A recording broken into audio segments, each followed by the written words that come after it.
언더커버 보스라고 하는 프로그램이 있었습니다. 영국의 한 방송사에서 만든 프로그램인데 기업의 최고 경영자가 자기 회사의 일용직 사원으로 취업을 해서 현장에서 일을 하면서 자기 회사의 장단점도 파악하고 또 직원들을 만나서 이야기를 듣고 회사의 앞으로 나아갈 방향들을 생각해보는 그런 프로그램입니다. 그 내용을 보면 기업의 회장이 일일 노동자가 됩니다. 위장 취업을 하는 거죠. 위장 취업을 해서 가장 힘들고 굳은 일을 하는 분야에 투입이 됩니다. 때로는 이 일을 제대로 못한다고 구박을 받기도 하고 그럼에도 불구하고 묵묵히 그 모든 일들을 감당하는 직원들을 보면서 감동을 하기도 합니다. 이 기업의 회장이 직원들이 일하는 현장을 방문하는 그런 경우들은 많이 있습니다만은 직접 취업을 해서 그 자리에서 일을 해보는 경우는 그리 많지 않습니다. 그래도 직접 해보려고 하는 것은 직원들의 진짜 고충이 무엇인지, 일하면서 어떤 어려움들이 있는 것은 아닌지, 애로사항이 무엇인지를 알고 그 모든 문제들을 해결해 나가는 것이 기업 경영에 도움이 되기 때문에 그저 이야기를 듣는 것보다 직접 경험해 봐야 그들의 아픔이 무엇이고 그들에게 필요한 것이 무엇인지를 알 수 있기 때문입니다. 그래서 현장 경험을 다 한 후에 현장 직원들의 아픔을, 어려운 문제들을 알면서도 보고하지 않았던 간부들을 질책하기도 하고 현장 직원들의 어려움을, 애로사항을 모르고 있었던 또 간부들도 책망을 받기도 하는 그런 프로그램인데 인류 역사상 가장 위대한 언더커버 보스는 바로 예수 그리스도이신 줄로 믿습니다. 예수님이 사람으로 이 세상에 오신 것, 그리고 하나님의 외아들이신 예수님이 사람으로 이 세상을 살고 사람들이 당하는 아픔과 그 모든 고난을 몸으로 맛보신 예수님의 고난의 삶은 그 어떤 언더커버 보스와는 비교가 안 되는 사건입니다. 오늘은 사순절이 시작되는 첫 주일입니다. 지난 수요일이 참회의 수요일, 제의 수요일이라고도 하는데 예수님의 고난을 생각하며 지나온 시간들의 모든 잘못과 죄를 회개하는 이 사순절을 시작하는 날이 바로 회개의 수요일, 참회의 수요일이고 오늘은 사순절의 첫 주일입니다. 이 사순절은 예수님의 고난을 기억하는 절기입니다. 고난당하실 이유가, 잘못이 전혀 없으신 예수님이 아픔을 당하셨고 고난을 당하고 모욕과 조롱 속에서 십자가에 매달려 목숨을 버리는 이유가 죄로 인해 죽어야 하고 버림을 받아야 하는 나에게 있다는 사실을 깊이 생각하고 죄의 길에서 돌이켜 하나님을 바라보는 기회로 삼는 그런 절기. 열심히 하나님의 말씀을 듣고 말씀대로 살아보려고 노력은 했지만 나도 모르는 사이에 세상으로 우리의 시선을 빼앗기게 되고 나도 모르는 사이에 주님만 바라보지 못하는 그러한 삶을 회개하며 예수님을 좀 더 닮아가는 그런 기회로 삼는 절기가 바로 이 사순절입니다. 사실 예수님의 고난은 이 세상에 태어나시면서 시작이 되었습니다. 하나님의 영광의 보좌를 떠나서 이 세상에 사람으로 태어난 그 자체가 바로 고난이지요. 여러분 요즘 반려동물이라고 해서 개나 고양이 같은 동물을 끔찍하게 사랑하는 분들이 많이 있습니다. 그런데 그렇게 개나 고양이나 이런 반려동물들을 깊이 그리고 많이 사랑한다고 해서 동물이 직접 되고 싶은 분 있습니까? 개를 사랑한다고 해서 개가 되려는 사람은 없고요. 개가 느끼는 고통과 아픔, 고민을 이해하기 위해서 내가 개로 태어나야 되겠다 그런 생각 갖는 사람 없습니다. 그런데 하나님의 아들이신 예수 그리스도가 창조주이신 하나님이신 예수님이 이 세상에 사람으로 오셨습니다. 그리고 오늘 본문 말씀을 보면 광야로 가셔서 금식하시면서 시험을 받기도 하십니다. 마가복음에 보면 성령이 예수를 광야로 몰아내셨다 기록하고 있습니다. 광야로 몰아내셨다. 이 광야는 사람이든 동물이든 살 수 없는 지역입니다. 물도 나무도 풀도 아무것도 없는, 낮에는 뜨겁고 밤에는 영하의 기온으로 얼어붙는 곳이 바로 광야예요. 그런데 성령이 예수님을 광야로 몰아냈습니다. 이 몰아낸다라고 하는 말이 에크발로라는 헬라어인데, 이 에크발로라는 말은 어떤 곳에 있는 물건을 다른 곳으로 옮기기 위해서 그냥 순순히 안 옮겨지니까 잡아당긴다 혹은 쫓아내버린다, 그런 의미를 가진 단어예요. 성령이 예수님을 끌어다가 광야에 있게 했다라는 말씀이에요. 왜 예수님을 광야로 몰아내시고 거기에서 고난을 당하게 하신 것일까? 광야는 바로 우리가 있는, 우리가 살아가는, 여러분이 살아가는 삶의 현장이 바로 광야입니다.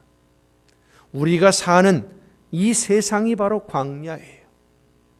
서로를 사랑하고 이해하고 의지하고 격려하는 그런 따뜻함은 사라져 버렸고 정이 메마르고 사랑이 메말라 버린 세상입니다. 기쁨과 감사와 평안은 어디론지 사라져 버렸고 슬픔과 아픔과 불안함과 고통이 가득한 이 세상, 바로 광야입니다.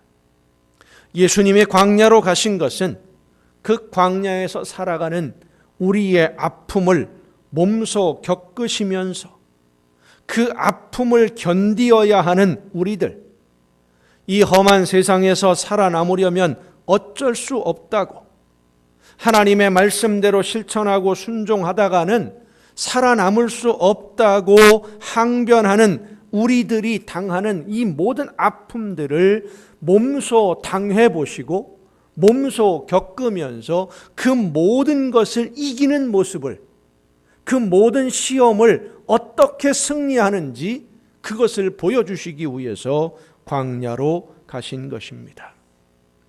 벤자민 슈몰케라고 하는 독일 사람이 있습니다. 그 아버지가 독일 교회의 목사님이셨는데 아버지의 뒤를 이어서 신학을 공부하고 목사가 되었어요. 결혼을 하고 교회를 섬기면서 열심히 살았는데 마을에 큰 불이 나서 많은 사람이 다치고 재산 피해를 입는 와중에 이 슈몰케 목사님의 아들이 화재로 목숨을 잃었습니다. 사랑하는 아들의 죽음을 맞이한 목사님이 견딜 수 없는 아픔에 몸부림치면서 하나님 앞에 기도를 했습니다. 하나님, 나에게 왜 이런 아픔을 주십니까? 나에게 왜 이런 고통을 주십니까? 왜 사랑하는 아들을 데려가신 겁니까? 아픔을 견디지 못하고 괴로워하는 중에 오른쪽 눈에 시력에 이상이 오기 시작했어요. 그리고 얼마 못 가서 양쪽 눈의 시력을 완전히 잃어버리고 말았습니다. 아들을 잃고 또 시력도 잃어버리고 고통을 견디면서 그래도 하나님이 맡겨주신 사명을 감당하기 위해서 기도하며 말씀을 전하기 위해 준비하는 중에 하나님의 음성을 들었어요. 그리고 주일 아침에 예배를 인도하며 말씀을 전하는 시간에 슈멀케 목사님이 고백을 합니다. 네가 섬기는 이 교회에는 너와 같은, 때로는 너보다 더 큰 아픔을 묵묵히 견디어내는 많은 내 자녀들이 있는데 이제야 너도 그들의 아픔을 알게 되었구나.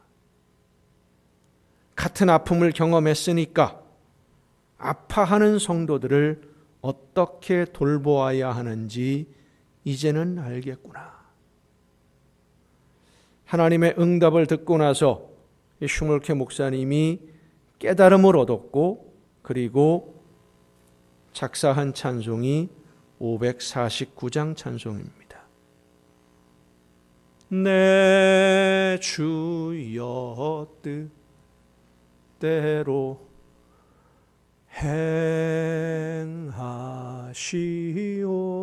행하시옵소서. 온 몸과 영혼을 다 주께 드리니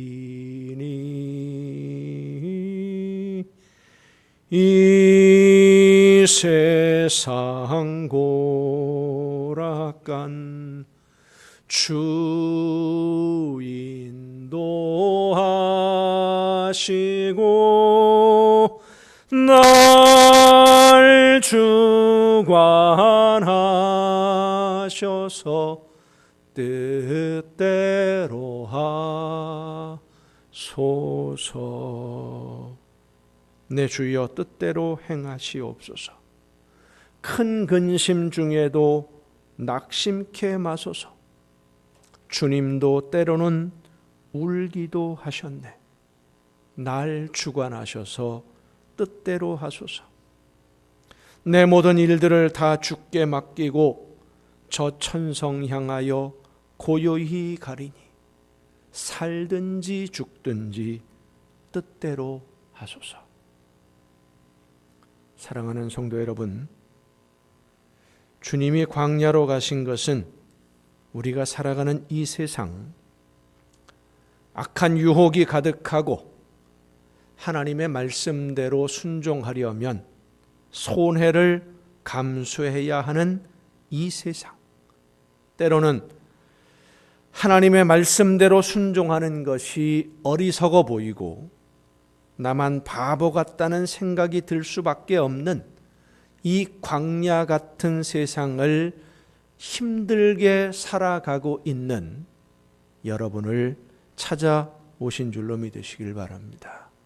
그리고 그 험악한 광야에서 하나님의 말씀을 따라 순종하며 승리하는 모범을 우리 주님께서 먼저 보여주신 줄로 믿으시길 바랍니다. 오늘 우리가 살아가는 이 세상은 상처를 받기 쉬운 정도가 아니라 상처를 받을 수밖에 없고, 고통을 받기 쉬운 정도가 아니라 고통을 당하는 것이 당연한 광야입니다. 그러나 주님은 이 광야에서 승리하는 모범을 보여주셨습니다. 물론 아픔이 없는 것이 아닙니다. 고통이 없는 것이 아닙니다. 쉬운 일도 아닙니다. 하나님의 말씀을 따라 순종하는 생활은 힘들고 어려운 길입니다. 그러나 여러분 기억하세요. 힘들고 어려운 일이지만 순종할 때에 하나님이 기뻐하시는 줄로 믿습니다. 오늘 본문 마지막 11절에 보면 이에 마귀는 예수를 떠나고 천사들이 나와서 수종드니라 그랬어요. 예수님이 사탄의 시험을 하나님의 말씀에 순종함으로 이기게 되니까 마귀는, 사탄은, 시험하는 자는 떠나가고 하나님의 천사들이 수종들었습니다. 오늘 우리는 이 세상에서 하나님의 말씀대로 사는 것은 불가능하다고 생각을 합니다.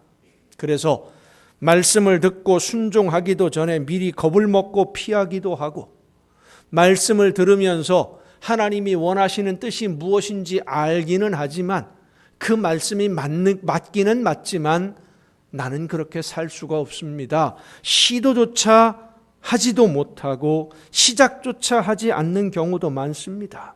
그저 하나님의 말씀은 듣는 것으로 족한 것이고 내 삶은 전혀 다르다고, 내 삶의 현장은 그 말씀대로 순종할 수 없노라고 변명하기도 합니다.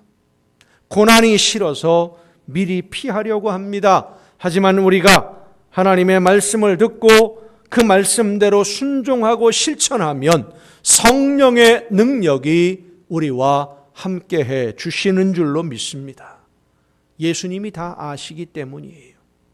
우리가 얼마나 힘든 세상을 살아가는지, 우리가 하나님의 말씀대로 살려면 얼마나 많은 아픔을 견디어야 하는지 아시기 때문에 우리 혼자의 힘만으로는, 우리의 능력만으로는, 우리의 의지만으로는 이 힘들고 어려운 세상을 견디어낼 수 없다는 것을 우리 주님이 광야에서 먼저 경험하셨기 때문에 그래서 혼자 두시지 않아요.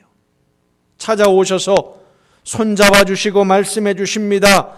내가 함께 할 테니 걱정하지 말아라. 내가 먼저 이겼으니 너희들도 이길 수 있다. 우리는 우리의 신앙생활이 에덴 동산과 같을 것이라고 기대를 하다가 광야를 만나면 아주 많이 실망을 하곤 합니다. 처음 광야를 만날 때는 하나님이 내 기도를 들으시고 내가 말씀을 따라 열심히 순종하면 이 광야는 속히 끝나고 푸른 풀밭, 맑은 시냇물이 흐르는 곳으로 내 걸음을 인도해 주실 것이라고 믿고 견디어 보지만 시간이 지나도, 세월이 흘러도 광야가 끝나지 않으면 그만 믿음이 흔들리는 경우가 많아요. 사랑하는 성도 여러분, 우리가 살아야 할 이 세상은 처음부터 끝까지 광야입니다. 시작부터 마지막까지 광야예요. 하나님의 말씀이 바르게 선포되고 하나님의 뜻이 이루어지는 세상이 아닙니다. 선한 사람들이 선한 사람으로 인정받기 어렵고 말씀 따라 신실하게 신앙생활하는 사람들이 오히려 손해를 보는 그런 세상, 그게 바로 광야예요. 물론 우리가 이렇게 만들었지요. 하나님이 선하게 만드신 세상을 사람들이 욕심으로 망가뜨려서 오늘과 같은 광야를 만들고 말았어요. 지난 겨울이 아주 많이 추웠습니다. 우리나라뿐만 아니라 다른 나라에서도 많이 추워서 이 추위로 인해서 목숨을 잃은 분들이 많이 있는데, 겨울에 이렇게 추우면 또 여름에 많이 덥답니다. 올 여름도 많이 더울 것 같습니다. 왜 이렇게 추워지고 또 더워지느냐? 환경을 망가뜨렸기 때문이에요. 자연을 하나님이 창조하신 그대로 두지 않고 사람들의 욕심 때문에 그만 망가뜨렸어요.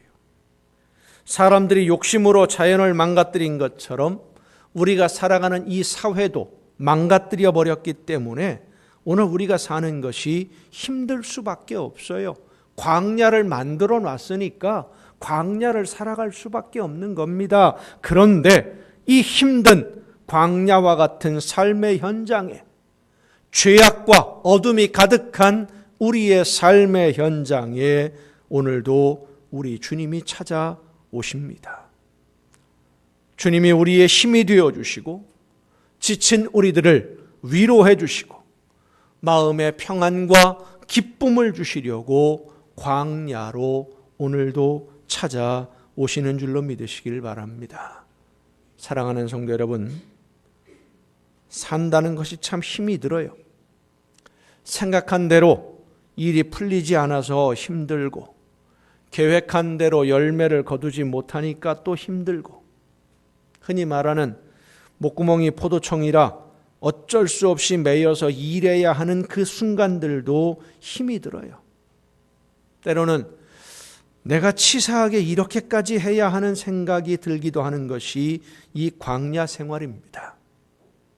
자존심이 상하기도 하고 많은 것을 갖지 못한 부모에게서 태어난 것이 속이 상하기도 하고, 그래서 하나님의 말씀을 듣고 나를 자녀로 부르시는 음성에 응답해서 하나님의 말씀대로 순종하며 살면 광야가 끝나고 에덴 동산이 될 줄로 알았는데 세상은 하나도 변하지 않고 그대로 있어요.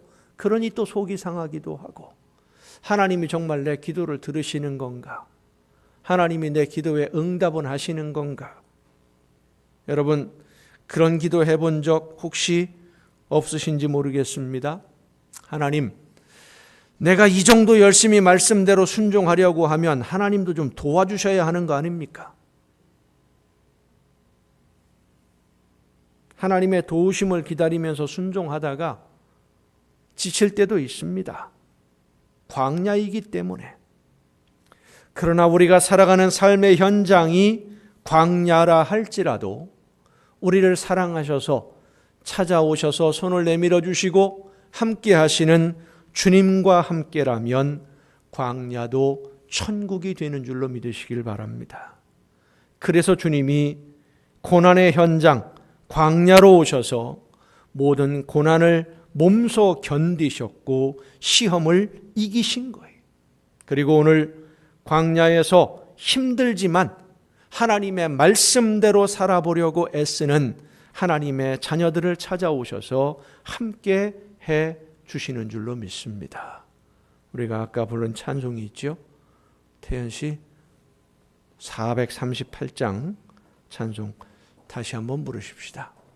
내 영혼이 은총 입어 중한 죄짐 벗고 보니. 가사의 의미를 생각하면서 이 찬송가 가사와 같이 내 삶이 그 어디에 있든 하나님의 나라인 줄로 믿고 주님과 동행하는 그 모든 발걸음이 천국의 행복을 누릴 수 있는 비결인 줄로 믿고 기도하며 함께 찬양하시겠습니다.